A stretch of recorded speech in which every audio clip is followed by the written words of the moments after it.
The necessity of a secondary language utilized for communication between nations has been noted since medieval times.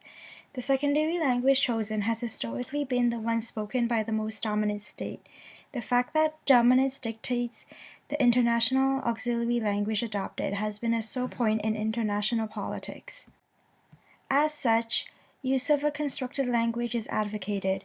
A constructed language is a geopolitically independent, artificial language consciously and methodically designed for streamlined human communication, of which the most widely spoken is Esperanto.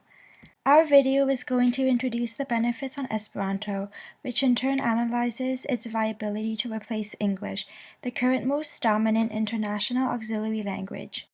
In 1878, Dr. Zamenhof found the solution to the world's language problem. Instead of choosing an existing language to become the world standard, he created a new one, which now we call Esperanto. Why is Esperanto easier to learn? Esperanto spelling is phonetic. In Esperanto, every letter has just one sound. Every sound has just one letter representing it. The stress is on the next to last syllable, so once you have learned all the sounds, you know how to spell. It is a lot easier compared with English, on which we've spent so much time learning how to spell in grade schools. There are no exceptions in grammatical rules. In Esperanto, there is a specific characteristic for each part of speech and grammar. Dr. Zamenhof has set the rule so that the writer could easily identify the noun, adjective, or verb.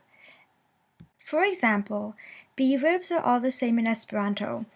It is estas. Here are more grammatical rules. All nouns in singular form ends with O, like basketballo for basketball. All adjectives ends with A, like bella for pretty. Now you have enough knowledge to phrase a sentence. Esperanto estas facila, which means Esperanto is easy. Also, due to political and cultural reasons, English may not be a popular language in a country where English is not the official language. Esperanto belongs to no particular people or countries. It functions as a neutral language. Compared with speaking a foreign language to a native speaker of that language, every Esperanto speaker is equal, at least in terms of language. Thus, people will be willing to learn Esperanto to acquire knowledge of an international auxiliary language without any cultural ties. In short, not only is overall language relatively simple, Esperanto becomes popular for its cultural neutrality and equality.